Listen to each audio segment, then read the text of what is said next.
The candles in the Marchioness of Rotherham's ballroom burned low, their flickering flames casting dancing shadows across walls adorned with silk damask and gilt-framed mirrors that reflected 1,000 points of dying light. Lady Miranda Ashley stood near the terrace doors, her fingers pressed against the cool glass as though she might somehow escape through it into the darkness beyond. She was watching the rain fall in silver sheets across the garden, but she was not truly seeing it. Her mind was elsewhere, trapped in the memory of a conversation that had taken place mere hours ago in her brother's study, where the full extent of her family's ruin had finally been laid bare before her like a corpse upon a mortician's table.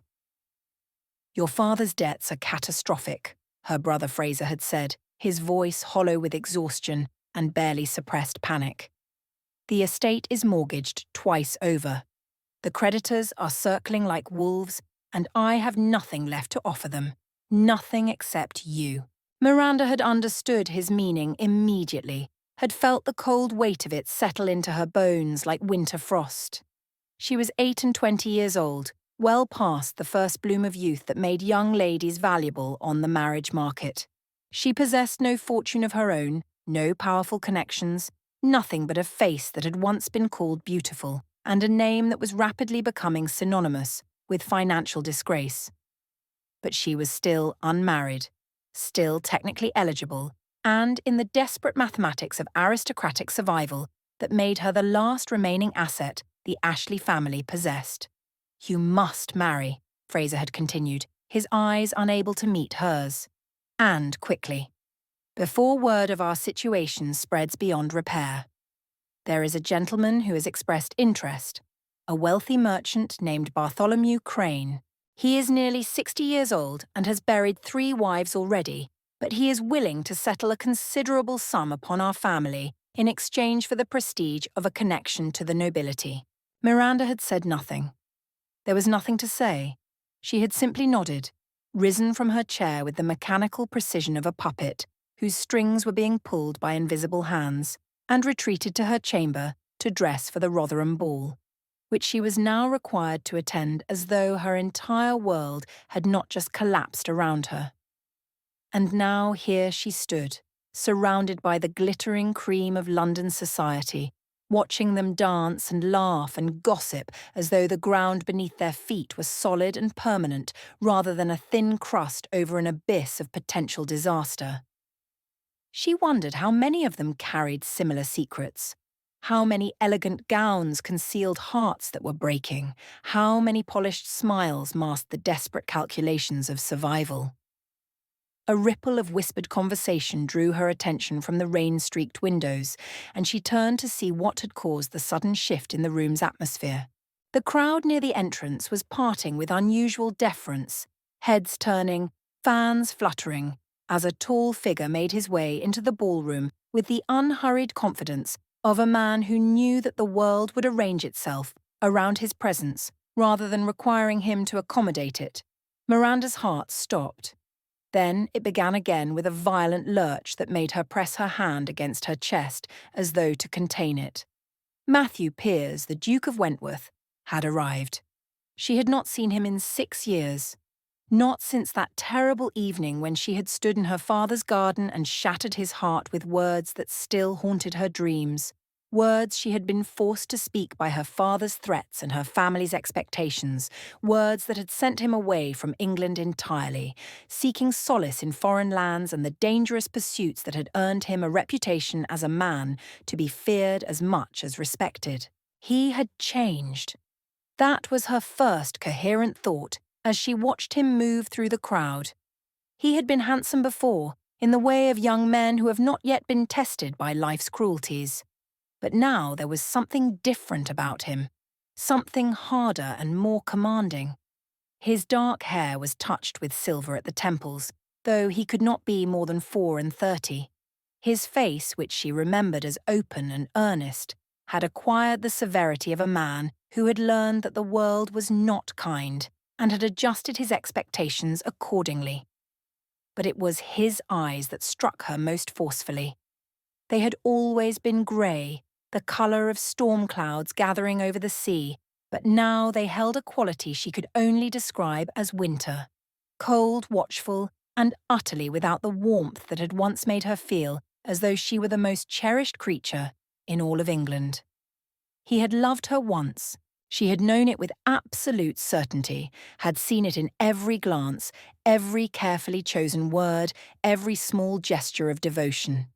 He had courted her with patience and respect, had never pressed her for more than she was willing to give, had made it abundantly clear that he would wait as long as necessary for her heart to match the depth of his own feelings.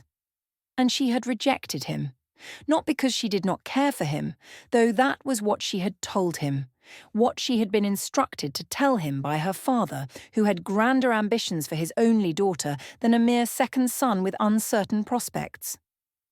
She had rejected him because she had been young and foolish and afraid of defying her family's wishes, because she had believed there would be other chances, other suitors, other opportunities to find happiness. She had been catastrophically wrong. The suitors her father had deemed acceptable had proven to be fortune hunters and social climbers who lost interest the moment they realized the Ashley wealth was more reputation than reality. The years had slipped past with cruel efficiency, each season finding her older, less desirable, more desperate. And now here she stood, facing the prospect of marriage to a man who collected wives like trophies, while the only man who had ever truly loved her moved through the ballroom like a dark star, drawing every eye except the one pair that could not bear to look directly at him. She should leave. The thought came to her with sudden, desperate clarity. She should slip through the terrace doors and disappear into the rain-soaked garden, should call for her carriage and retreat to the safety of her chamber, where she could weep in private for the ruin she had made of her life. But her feet would not move. It was as though the universe itself had decreed that she must remain exactly where she was, must witness whatever was about to unfold, must face the consequences of choices she had made when she was too young to understand their true cost. And then, as though drawn by some invisible force, Matthew turned his head and looked directly at her. The distance between them collapsed. The noise of the ballroom, the music and laughter and tinkling of crystal faded to a distant murmur. There was only this moment, this meeting of eyes across a crowded room, this silent collision of past and present that left Miranda feeling as though she had been struck by lightning. She expected to see hatred in his gaze, or, perhaps worse, indifference. She had prepared herself for the cold acknowledgement of a man who had long since moved past whatever feelings he might once have harboured for her. She had not prepared herself for what she actually saw. Recognition, assessment, and something else, something that flickered too quickly for her to identify before his expression smoothed into polite neutrality. He began to move toward her. Miranda felt panic rising in her chest, felt her breath coming faster and shallower as the distance between them diminished with each measured step. She wanted to run, she wanted to hide, she wanted to sink through the marble floor and disappear entirely from this moment, this ballroom, this life that had become an endless succession of regrets. But she was Lady Miranda Ashley, daughter of an earl, raised from birth to maintain composure under any circumstances. She had been taught that a lady never betrayed emotion in public, never showed weakness before witnesses, never gave the gossips any ammunition to use against her. So she stood her ground, lifted her chin, and waited for whatever judgment was about to be delivered. Matthew stopped before her, close enough that she could smell the faint scent of sandalwood and something darker, something that spoke of foreign places and unfamiliar experiences. He was taller than she remembered, or perhaps she had simply shrunk during the intervening years, worn down by disappointment and fear, until she was less than she had once been. Lady Miranda. His voice was deeper than she remembered, roughened by time and whatever trials he had endured during his long absence from England. "You look well." The conventional greeting, delivered with conventional courtesy, should have been a relief. Instead, it felt like a knife sliding between her ribs. He was treating her as a stranger, as a mere acquaintance whose name he happened to recall from some distant social occasion. It was exactly what she deserved, and it was unbearable. "Your Grace," she managed, dropping into a curtsy that she hoped concealed the trembling of her limbs. "I had not heard you had returned to England. I arrived 3 weeks ago. My father's death required my presence to attend to matters of the estate." A shadow passed across his features. "My brother William preceded him by 18 months. A fever took him quite suddenly. He was well 1 week and gone the next. It devastated my father. He had always believed William would carry on the family name, would be the duke he himself had trained from birth. When I inherited, instead—" He paused, his jaw tightening. "My father died believing I was a poor substitute for the son he lost, the son who would have made a proper duke. Another disappointment I carry on my conscience." Miranda's chest tightened with sympathy and guilt. So, Matthew had lost not only his father but his brother as well, and had returned to England to shoulder responsibilities he had never expected to bear. And she had rejected him when he was merely a second son with uncertain prospects, never imagining that fate would transform him into one of the wealthiest, most powerful men in England. And she was the woman who had thrown away his love because her father had convinced her she could do better. "I am sorry for your loss," she said, and meant it, though the words felt woefully inadequate. "Your father was a good man." "He was," Matthew agreed, his expression revealing nothing. "And he died believing I would never return to England, never take my place as his heir, never continue the family line.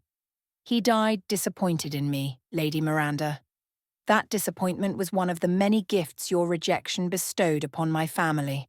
The words landed like physical blows, all the more devastating for being delivered in such a calm, measured tone. There was no anger in his voice, no heat of emotion that might have allowed her to respond with spirit. There was only cold truth stated plainly, and the implicit acknowledgement that he remembered exactly what had happened between them and had not forgiven it. "I am sorry," she whispered, the words escaping before she could stop them. "I am so terribly sorry." Matthew studied her face for a long moment, and something shifted in his expression, some flicker of the warmth she remembered from years ago, before it was ruthlessly suppressed. "You look tired, Lady Miranda, and troubled.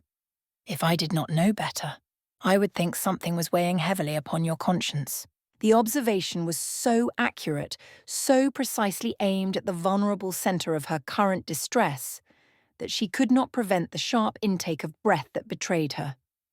His eyes narrowed slightly, and she saw the keen intelligence that had always been one of his most attractive qualities, the ability to see beneath the surface of things to the truth that others preferred to keep hidden.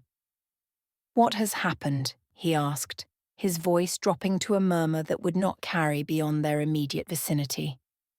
"And do not tell me nothing, Lady Miranda. I may not have seen you in 6 years, but I have not forgotten how to read your face. You are frightened." The temptation to confide in him was almost overwhelming. For one wild moment she imagined telling him everything, pouring out the whole sordid tale of her family's financial collapse, her brother's desperate scheme, the elderly merchant who awaited her answer like a spider patient in its web. She imagined asking for his help, his advice, his protection. But she had forfeited any right to ask anything of him 6 years ago, and she knew it. Whatever kindness he might show her now would be charity at best, pity at worst, and she could not bear either from this man whose love she had so carelessly discarded. "I am quite well, Your Grace," she said, drawing on reserves of composure she had not known she possessed, merely tired from a long season. "I thank you for your concern, but it is unnecessary." He did not believe her. She could see that clearly in the slight tightening of his jaw, the way his eyes continued to search her face, as though looking for cracks in her carefully constructed facade. But he was a gentleman, and gentlemen did not press ladies who clearly wished to change the subject. "Very well," he said at last. "But if circumstances should change, Lady Miranda, If you should find yourself in need of assistance of any kind, I hope you will remember that despite everything, I am not your enemy."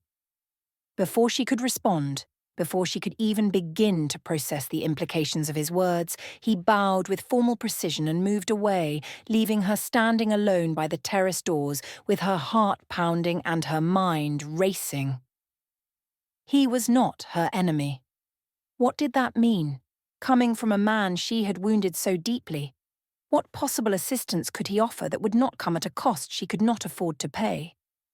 The questions circled in her mind like caged birds, finding no answers, offering no peace. And outside, the rain continued to fall, washing the world clean of everything except the stubborn persistence of hope and the bitter aftertaste of regret.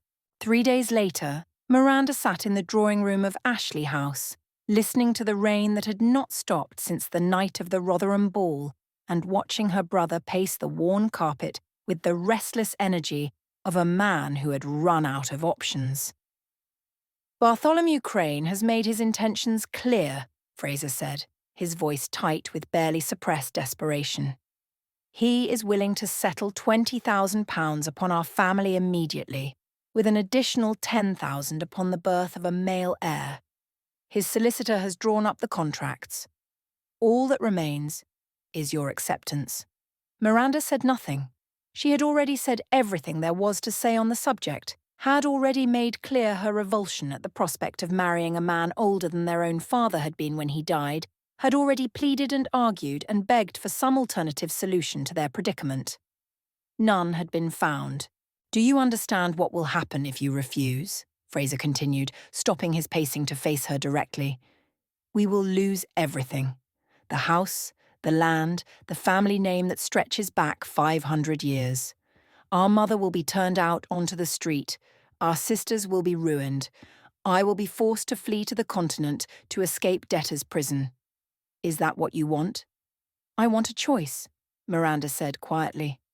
"I want a life that does not involve selling myself to a man who has already worn out 3 wives and is looking for a 4th. "You had choices," Fraser snapped.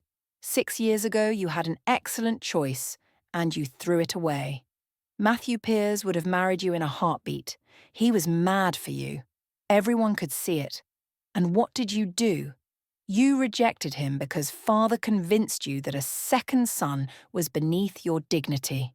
Miranda flinched at the reminder, at the cruel accuracy of her brother's words.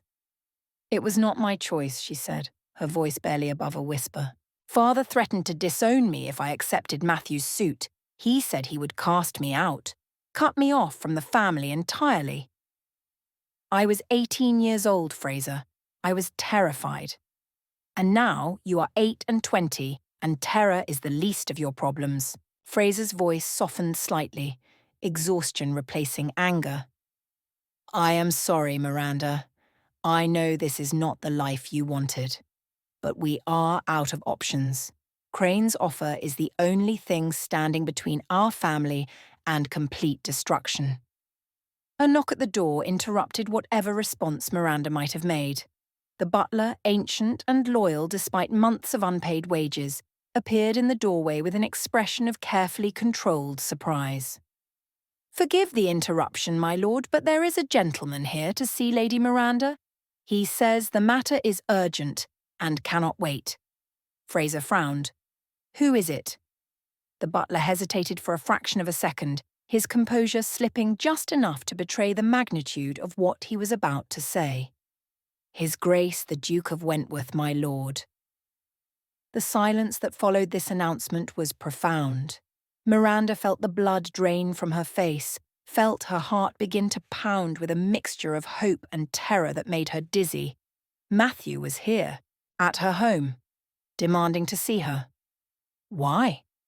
"Show him in," Fraser said, his voice carrying a note of calculation that Miranda did not like. "And bring refreshments. A duke does not visit without refreshments, even in a house as reduced as ours." Moments later, Matthew Piers entered the drawing room, and the space seemed to shrink around his presence. He was dressed simply, without the elaborate ornamentation that many men of his rank affected, but there was no mistaking the quality of his clothing or the natural authority of his bearing. His eyes found Miranda immediately, and something flickered in their grey depths that made her breath catch. "Lord Ashley," he said, inclining his head toward Fraser with the barest courtesy required by protocol. "Lady Miranda, I apologize for the intrusion, but I have come on a matter of some urgency that concerns your sister directly." Fraser's eyebrows rose. "Indeed? And what matter would that be, Your Grace?" Matthew did not answer immediately. Instead, he moved further into the room, his gaze sweeping over the faded wallpaper, the worn upholstery, the subtle signs of genteel poverty that no amount of careful management could entirely conceal. When he spoke, his voice was carefully neutral, revealing nothing. "I have recently had occasion to review certain financial documents that came into my possession through channels I will not trouble you with. These documents suggest that the Ashley family is facing difficulties of a rather serious nature." Fraser stiffened visibly. "I do not know what you think you know, Your Grace, but our family's private affairs are hardly appropriate topics for discussion." "Your family's private affairs became appropriate topics for discussion," Matthew continued, his voice hardening slightly, "when I learned that your solution to these difficulties involves selling your sister to Bartholomew Crane like livestock at auction." Miranda's gasp was echoed by Fraser's sharp intake of breath. "How the devil did you learn about that? It hardly matters how I learned. What matters is that I will not permit it to happen."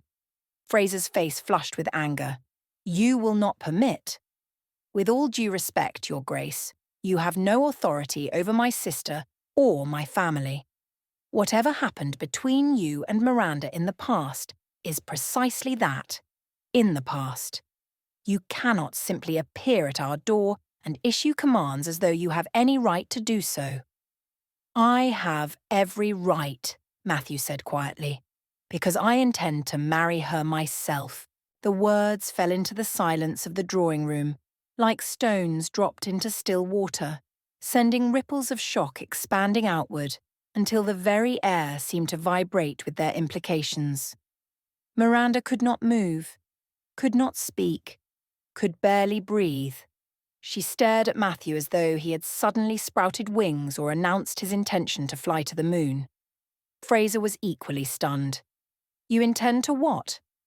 "I intend to marry your sister, Lord Ashley. I will settle her debts, rescue your family from financial ruin, and provide for your mother and sisters as befits their station. In return, I require only one thing: Lady Miranda's hand in marriage and her presence at my side as Duchess of Wentworth." "But," Fraser sputtered, "she rejected you. 6 years ago, she refused your suit. Why would you offer this now, after everything that happened?" Matthew's gaze shifted to Miranda, and she saw something in his eyes that she could not quite identify. Something complex and layered that defied simple interpretation. "Because I have spent 6 years trying to forget her," he said quietly. "I have travelled to the ends of the earth. I have sought distraction in every form available to me. I have told myself 1,000 times that what I felt for her was youthful foolishness, a passing fancy that would fade with time and distance. And yet here I am, standing in this room, offering to save her from a fate that makes my blood run cold to contemplate." He paused, and when he spoke again, his voice was rough with emotion he was clearly struggling to contain. "I do not expect her love. I do not even expect her gratitude. But I will not stand by and watch her become the fourth wife of a man who is known throughout London for his cruelty, his avarice, and his contempt for women. That is not a fate I would wish upon my worst enemy, and Lady Miranda, whatever else she may be, is not my enemy." Miranda found her voice at last, though it emerged as barely more than a whisper. "Matthew, why? Why would you do this?" "Because once," he said simply, "you were the centre of my universe. And because I never stopped caring what happened to you, even when I wished with all my heart that I could." The rain outside intensified, beating against the windows with renewed fury, as though the weather itself was determined to underscore the drama unfolding within. Fraser looked from Matthew to his sister and back again, his expression shifting as calculations of a different sort began to take shape in his mind. A duke. A wealthy duke willing to settle their debts and restore their family's fortunes. All for the price of a marriage his sister should have made 6 years ago. From Fraser's perspective, it must have seemed like salvation, handed down from heaven. "Well, Miranda," Fraser's voice carried an undercurrent of desperate hope. "What do you say?" Miranda looked at Matthew, truly looked at him for the first time since he had entered the room. She saw the rigid set of his shoulders, the tension in his jaw, the way his hands were clasped behind his back as though to prevent them from reaching for her. She saw a man who had been wounded, who had retreated from the world to nurse that wound in private, and who had now emerged from his self-imposed exile to offer her everything he had once dreamed of giving her. But she also saw the cost written in every line of his face. This was not the eager young man who had courted her with flowers and poetry, who had looked at her as though she hung the moon and stars in the sky each night. This was a man who had learned that love was dangerous, that vulnerability led to pain, and who was offering her his name and his fortune while carefully withholding his heart. Could she accept such an offer? Could she bind herself to a man who might never forgive her for what she had done? Could she live as his duchess, sharing his home and his bed, while knowing that the love he had once felt for her had been replaced by something colder and more complicated? The alternative was Bartholomew Crane, with his 3 dead wives and his cold, assessing eyes. The alternative was her family's complete destruction, her mother's disgrace, her sister's ruination.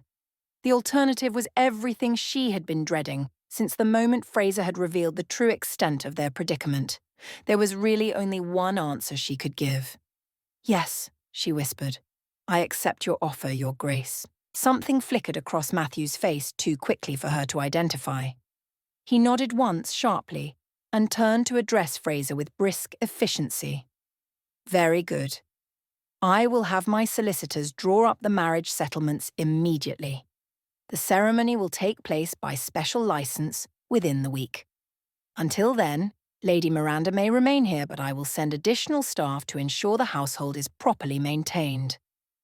He paused, and his voice softened almost imperceptibly. "I give you my word, Lord Ashley, that your sister will want for nothing as my wife. She will have every comfort, every protection, every consideration that the position of Duchess of Wentworth can provide." He did not say that she would have his love. Miranda noticed the omission with painful clarity. But perhaps love was too much to ask for, given everything that had happened between them. Perhaps comfort and protection and consideration would have to be enough. Perhaps in time, they might even be the foundation for something more. Or perhaps she was simply a desperate woman grasping at the thinnest of hopes, trying to convince herself that she had not just traded one form of servitude for another. The wedding took place 5 days later in the private chapel of Wentworth House, the Duke's London residence. It was a small affair, attended only by immediate family and a handful of close connections whose discretion could be relied upon. Miranda wore a gown of pale ivory silk that had belonged to her mother, carefully altered to fit her slighter frame, and carried a bouquet of white roses that had arrived that morning with no note attached. She assumed they were from Matthew, but she could not be certain. She was not certain of anything about her new husband, except that he was going to a great deal of trouble and expense to rescue a woman who had once broken his heart. The ceremony itself passed in a blur of ancient words and solemn vows, of rings exchanged and documents signed. When the vicar pronounced them man and wife, Matthew brushed his lips against her forehead in a gesture that might have been tender or might have been merely perfunctory, and Miranda found herself legally bound to a man who remained as much a mystery to her now as he had been on the night of the Rotherham ball. The wedding breakfast was equally subdued, a formal meal served in the ornate dining room of Wentworth House to guests who seemed unsure whether to offer congratulations or condolences. Fraser ate with the determined enthusiasm of a man who had been facing starvation and had suddenly been presented with a feast. Her mother wept quietly into her handkerchief, though whether from joy or sorrow, Miranda could not determine. Matthew himself ate little, spoke less, and watched her with those storm-grey eyes that revealed absolutely nothing of what he might be thinking or feeling. By early evening the guests had departed, and Miranda found herself alone with her new husband for the first time since their unexpected reunion. The grandeur of Wentworth House pressed in around her, all marble and gilt and priceless artwork that spoke of generations of accumulated wealth and power. She felt small in it, diminished, like a counterfeit coin that had somehow found its way into a treasury of genuine gold. "You look exhausted." Matthew's voice came from somewhere behind her, and she turned to find him standing in the doorway of the drawing room, his cravat loosened, his coat discarded, looking more human and approachable than he had all day. "The journey to the country house can wait until tomorrow. Tonight, you should rest." She nodded, too drained to argue, too overwhelmed to do anything but follow the housekeeper up the grand staircase to the suite of rooms that had been prepared for the new Duchess. The chambers were magnificent, decorated in shades of blue and silver that reminded her uncomfortably of Matthew's eyes, with a massive four-poster bed draped in silk and a sitting room furnished with every possible luxury. A lady's maid was waiting to help her undress, a young woman named Mary whose friendly demeanour provided a small measure of comfort in this unfamiliar environment. But when Miranda finally dismissed the maid and climbed into the enormous bed, sleep refused to come. She lay awake in the darkness, listening to the unfamiliar sounds of a house that was now supposed to be her home, and wondered what on earth she had gotten herself into. A soft knock at the connecting door made her heart leap into her throat. She sat up quickly, clutching the blankets to her chest as though they might provide some protection against whatever was about to happen. "Come in," she called, her voice steadier than she felt. Matthew entered carrying a single candle that cast dancing shadows across his features. He had changed into a dressing gown of dark burgundy silk, and his hair was slightly dishevelled, as though he had been running his hands through it. He looked tired, she realised. Tired and uncertain in a way that contradicted everything she thought she knew about the cold, controlled man he had become. "I wanted to speak with you," he said, remaining near the door as though afraid to come any closer. "About expectations." Miranda felt heat rise in her cheeks. "If you mean," she began, but he cut her off with a sharp gesture. "I mean nothing of the sort." He took a breath, visibly composing himself. "I have no intention of exercising any marital rights until you explicitly invite me to do so. This marriage may have been arranged to serve practical purposes, but I am not Bartholomew Crane, and I will not treat you as though you were property acquired for my convenience." The relief that flooded through her was so intense it made her dizzy. She had been dreading this moment since the ceremony, had been steeling herself to endure whatever her new husband might demand of her on their wedding night. To discover that he expected nothing, demanded nothing, was almost incomprehensible. "Then why?" she asked, the question escaping before she could stop it. "Why did you marry me? If not for that, then why?" Matthew was silent for a long moment, his expression hidden in the flickering candlelight. When he finally spoke, his voice was rough with emotion she had not expected to hear. "Because I could not bear the alternative. Because the thought of you in Crane's hands was enough to wake me from sound sleep in a cold sweat. Because despite everything, despite 6 years of trying to forget you, I find that I cannot watch you suffer and do nothing." He paused, and when he continued, his voice had dropped to barely above a whisper. "I do not expect you to love me, Miranda. I am not even certain I want you to. But I could not let you destroy yourself to save your family, not when I had the power to prevent it. This is not a love match. It is a rescue. And I hope, in time, it might also become something approaching friendship." He turned to go, but something in his words, in the raw honesty of his confession, made her speak without thinking. I did love you. The words hung in the air between them, trembling with 6 years of suppressed truth. Matthew froze with his hand on the door handle, his back to her, every line of his body rigid with tension. 6 years ago, she continued, her voice breaking slightly, when I rejected you, I did love you. I loved you more than I had ever loved anyone. But my father threatened to disown me if I accepted your suit. He said a second son was beneath my dignity, that I could do better, that I would shame the family if I married for love instead of advantage. I was 18 years old and terrified of losing everything I knew. So I lied. I told you I did not care for you, and I watched your heart break, and I have regretted it every single day since. She was crying now, hot tears sliding down her cheeks in the darkness, 6 years of guilt and shame and heartbreak finally finding release. I know it does not change anything. I know I hurt you terribly, and I know you may never forgive me for it. But I wanted you to know the truth finally. I wanted you to know that it was not because I did not love you. It was because I was too weak to choose you over everything else. Matthew did not turn around. He stood motionless at the door, his hand still gripping the handle, his breathing audible in the profound silence of the room.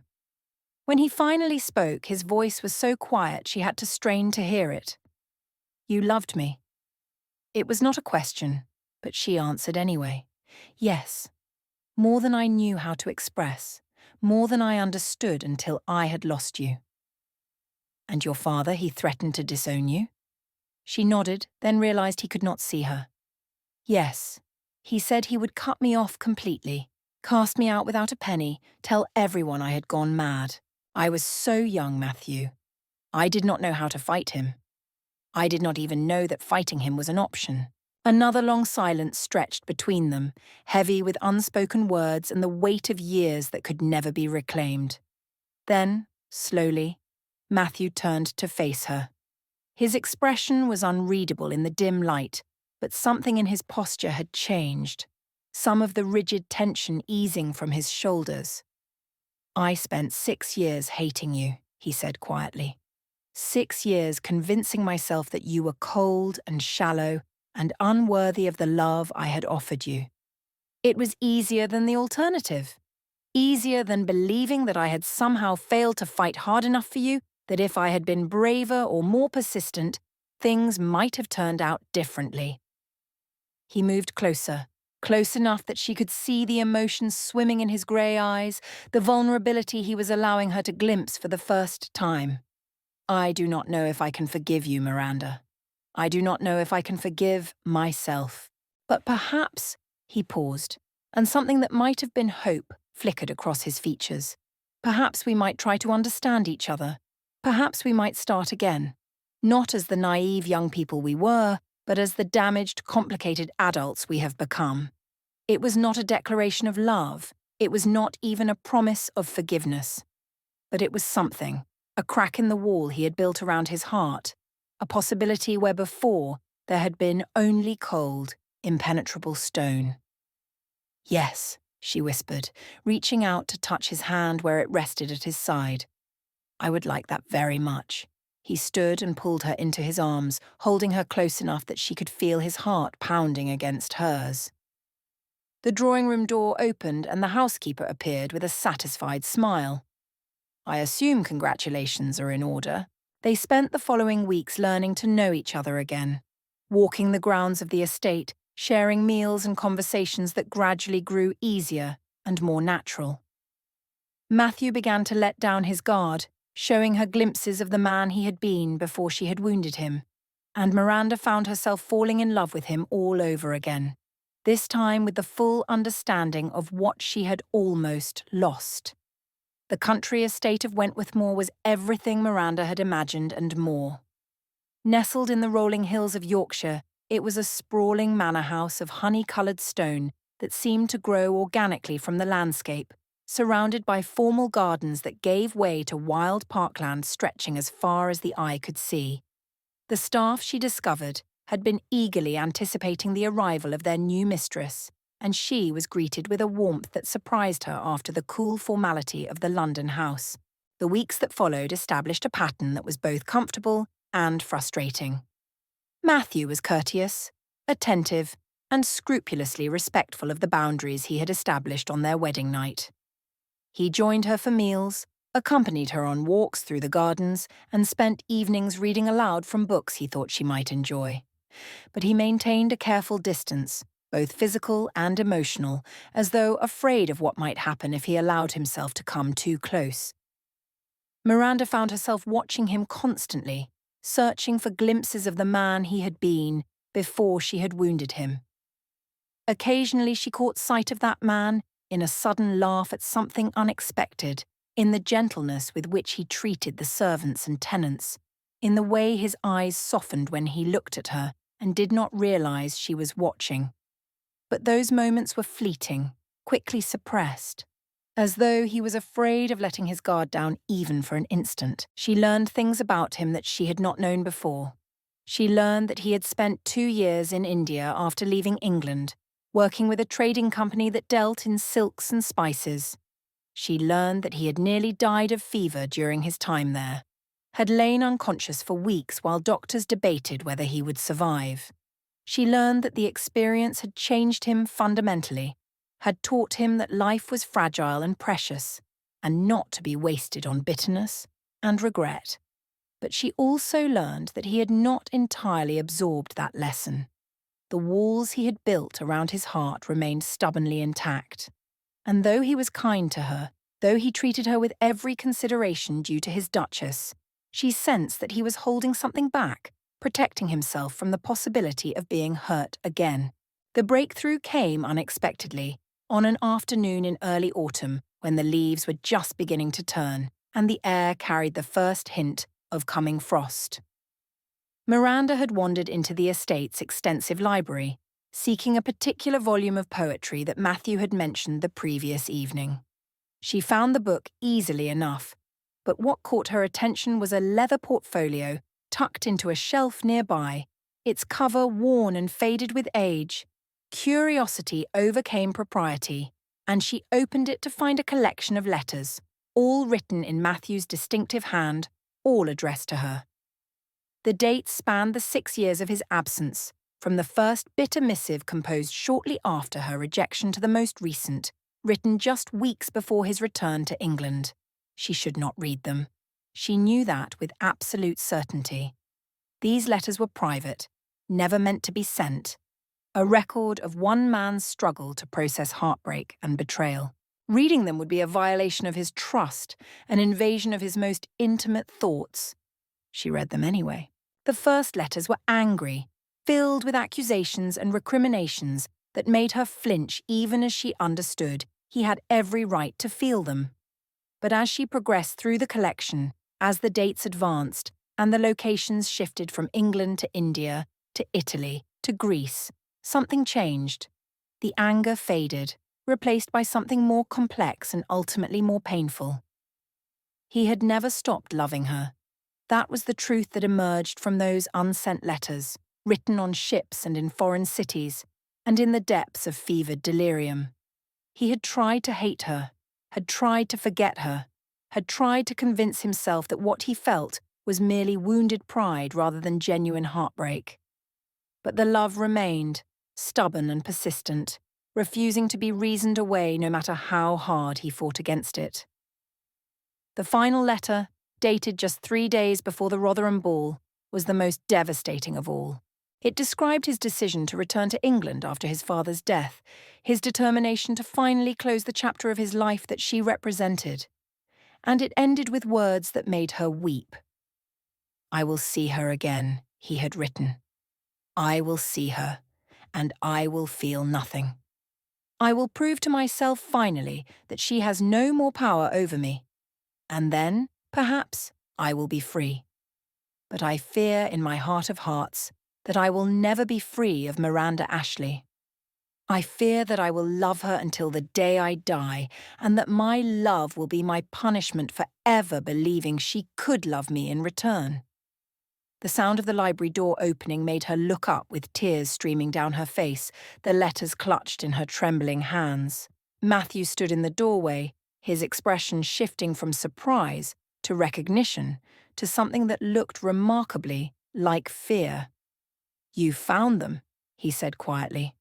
It was not a question. Miranda nodded.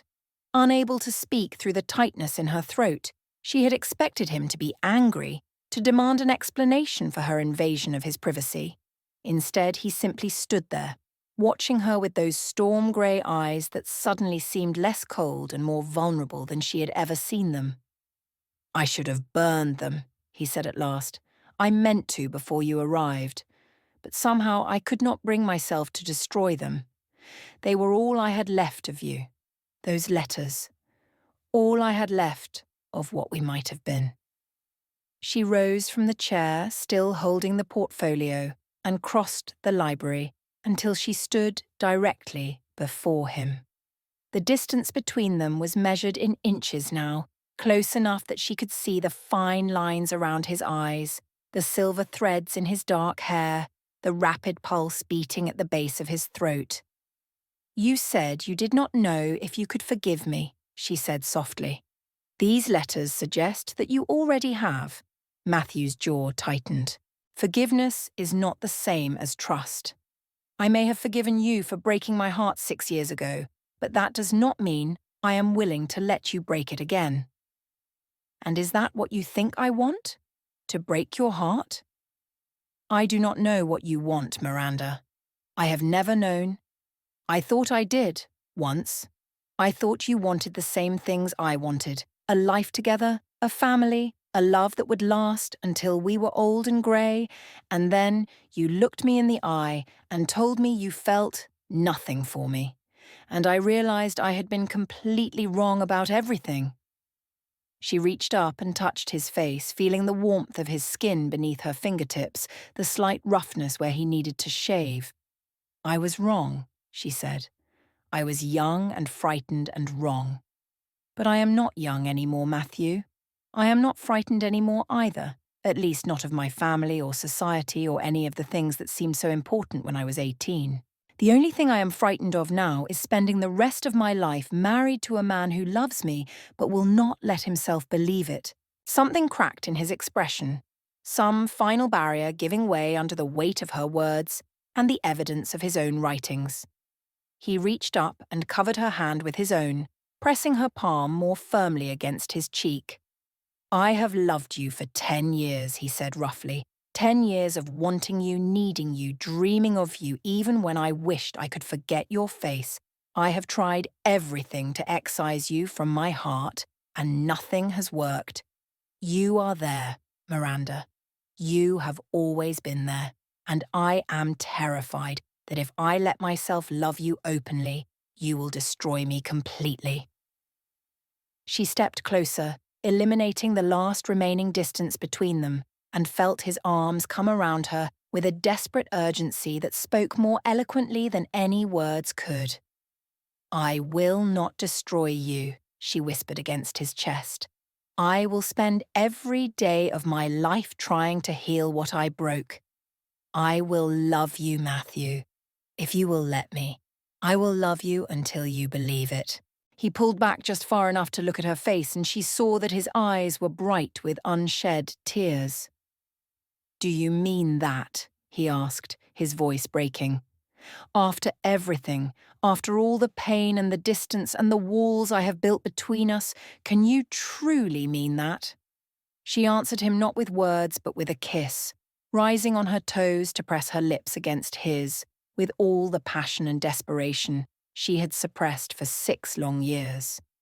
For a moment he was frozen, shocked into stillness by her boldness. Then his arms tightened around her, and he was kissing her back with a ferocity that stole her breath and made her knees weak. When they finally broke apart, both breathing hard, his forehead rested against hers, and his hands trembled where they cupped her face. "I love you," he said. "I have loved you since the moment I first saw you, and I will love you until my last breath. I do not know if I can stop protecting myself entirely, not yet, but I am willing to try, Miranda. For you, I am willing to try anything." It was not a fairy tale ending, she realized. The damage of 6 years could not be undone in a single afternoon. There would be difficult days ahead, moments when old wounds reopened and old fears resurfaced. But they would face those moments together, as partners, as lovers, as two people who had found their way back to each other against all odds. That evening, when Matthew came to her chamber, it was not to maintain polite distance or establish careful boundaries. It was to show her, with his hands and his lips and his body, exactly how much he had missed her during all those years apart. And when she finally fell asleep in his arms, exhausted and content, in a way she had not been since she was 18 years old, she knew that whatever challenges lay ahead, she would not face them alone. 3 months later, on a crisp winter morning when frost decorated the windows of Wentworth Moor and smoke rose from every chimney in the village below, Miranda stood before her mirror while Mary arranged the final touches of her elaborate coiffure.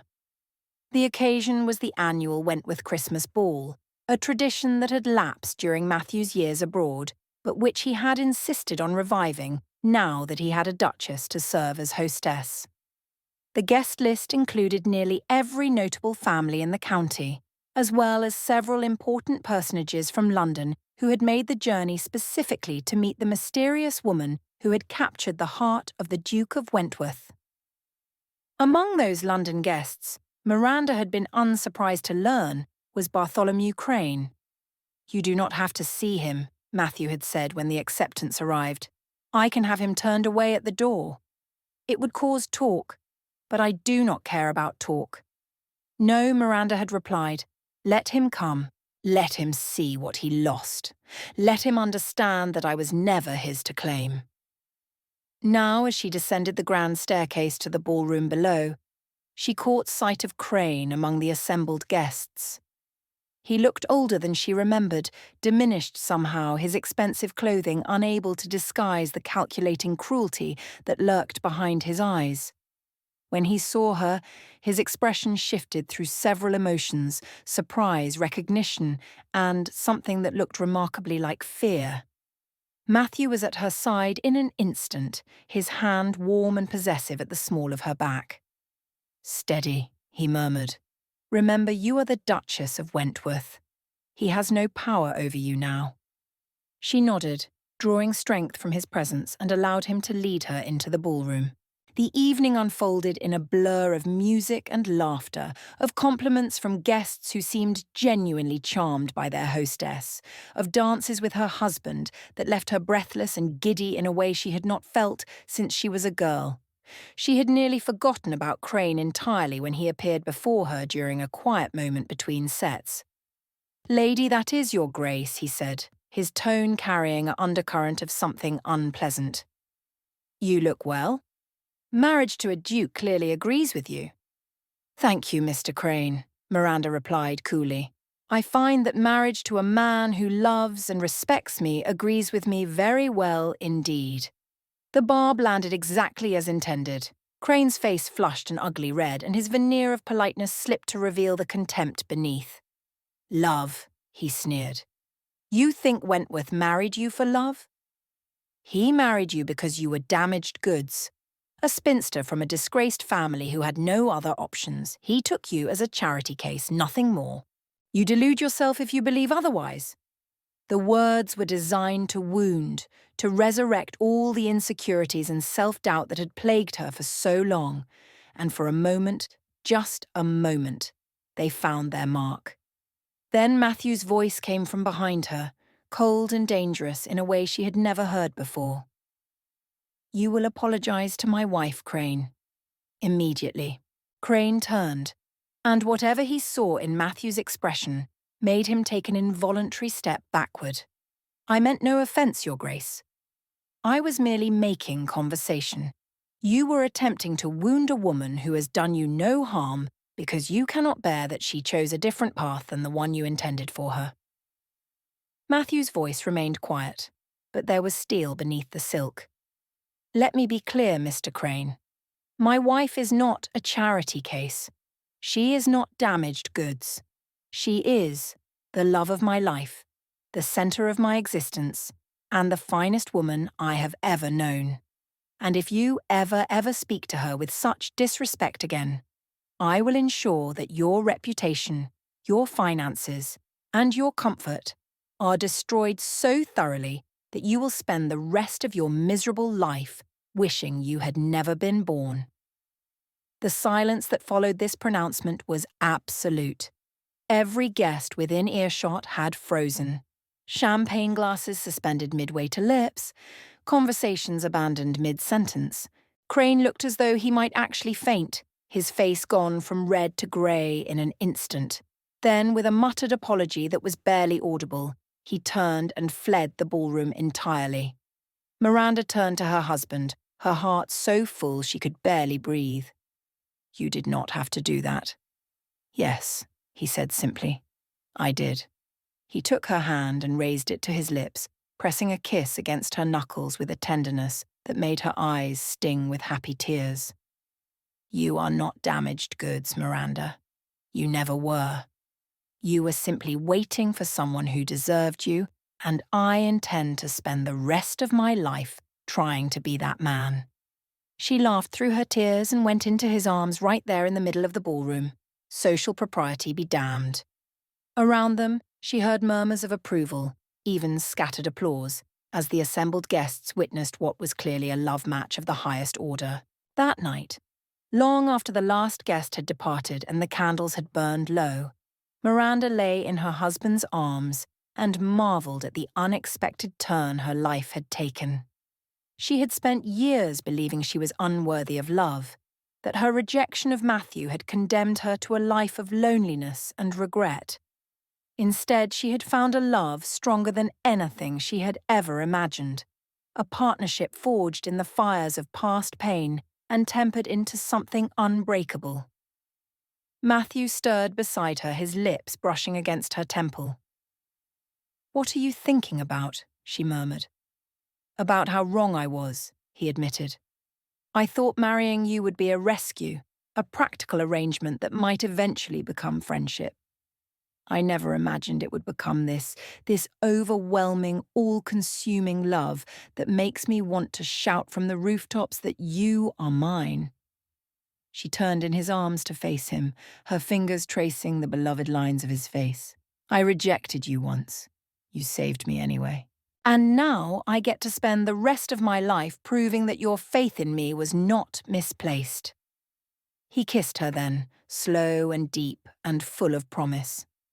Outside, snow had begun to fall, blanketing Wentworth Moor in pristine white, covering the scars of autumn and preparing the earth for the renewal of spring. In the months and years that followed, the Duke and Duchess of Wentworth became known throughout England for their obvious devotion to each other. They raised 3 children, 2 daughters and a son, in a home filled with love and laughter and the certain knowledge that they were cherished beyond measure. Miranda never forgot the lessons of her youth, the pain of rejection, and the danger of choosing fear over love. She taught her children to follow their hearts, to fight for what they believed in, to never let the expectations of others override the truth of their own feelings. And Matthew, the man who had spent 6 years trying to stop loving her and had finally surrendered to the futility of that effort, found in his marriage a happiness he had never thought possible. He had saved her from a terrible fate, yes. But in doing so, he had saved himself as well. They had rejected each other, in different ways and for different reasons, and they had found their way back together despite everything that should have kept them apart.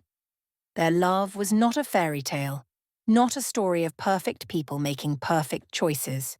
It was something better than that. It was real. It was earned. And it was forever.